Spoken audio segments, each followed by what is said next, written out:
ANC President Cyril Ramaphosa will host a gala dinner to raise funds as the election campaign heats up. Previously, the seat next to the president would be as high as 1.2 million rand. For more on this, I'm joined by Sabc News Politics reporter Samkele Maseko. Good afternoon, Samkele. There are 47 days left before the elections. The ANC is now hosting this fundraising dinner. Talk to us about today's event. Essentially, the president of the African National Congress, who will be joined by the Treasurer General of the party, Dr. Cyril Ramaphosa, are on a quest to raise funds for the governing party as South Africa heads to those all-important elections on the 29th of May. So the president of the African National Congress, Cyril Ramaphosa, will this evening address business people who will be gathered here at this venue at the Gala Estate Convention Center, where the president of the ANC will ask those business people who have those resources to donate to the governing party in order to be aligned with the party's manifesto, which says, let's do more together. The president of the ANC has, in the previous past, when the party has held these gala dinners, as you've rightfully said, Mfundo, that the seat next to the president of the ANC would cost about 1.2 million rands. We've also seen the PBF going to other provinces, which is the Progressive Business Forum, led by the Treasurer General of the ANC, Dr. Cyril Ramaphosa. Just last week, they were in Limpopo, in that provincial fundraising gala dinner of that particular province of Limpopo. We have seen them having those gala dinners as well, fundraising gala dinners in the various regions of the African National Congress, which in most cases at a provincial level, they are seemingly addressed by the officials of the African National Congress. 3 weeks ago, the province of the Northwest also had their own provincial fundraising gala dinner in Sun City, which was addressed by the deputy president of the African National Congress, Paul Mashatile. And what are the sentiments around the efforts of the TG? Because there have been reports that emerged that there were some NEC members that actually were not satisfied with her efforts. But like you say, she has been on the ground. We've been reporting on the number of gala dinners, but there were reports now of a financial crunch. There's not enough banners, TV or radio ads as yet.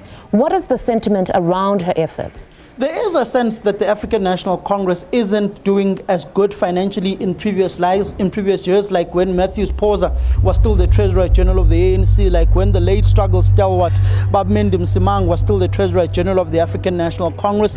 They did have a downturn when, after the 2012 Mangaung Conference of the African National Congress, when Dr. Zwelini Mkhize came in as the Treasurer General, allegations of state capture then started creeping in government when Jacob Zuma was still at the helm of the party. At times they wouldn't be able to pay salaries. Things took a turn for the worst after the 2017 conference of the party, when Paul Mashatile was the Treasurer General of the party. Sometimes they would not be able to pay salaries of staffers within the party. Certain members of the ANC NEC who had been made full-time at Luthuli House, that had to be overturned after the 2022 conference of the ANC, where you had fewer NEC members being full-time members of the party. You'd remember there was a time when the ANC's NEC members and senior officials of the party within Luthuli House would no longer get paid their salaries. They would, if monies were to come in, junior members or junior staffers within the party would be paid first.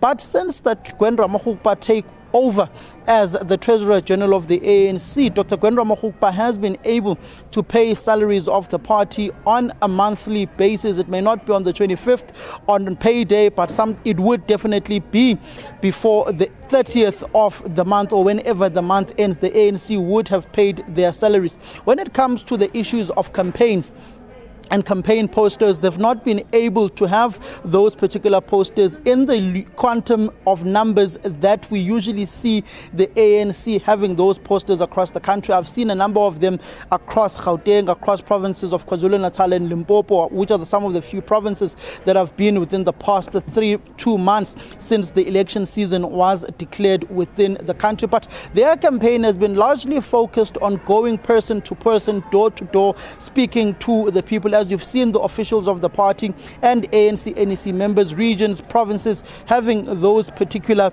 engagements with communities. And you've also seen the ANC Youth League as well having those rallies that they're having in various stadiums across the country. Just recently they declared that they will be having their ANC Youth League rally, their celebratory anniversary rally of the formation of the ANC Youth League at the Peter Mokaba Stadium later on during the course of the year, which speaks to the ANC being financially and the Youth League being financially afloat at this point in time. You also do know that they are preparing to have their Siyanqoba rally on the 25th of May at the FNB Stadium, and the FNB Stadium does not certainly come cheap. They also have to organize those various buses to ferry ANC members to that particular 90,000 capacitor stadium. Now, just before I let you go, Samkele, just remind us, when is the president expected to speak?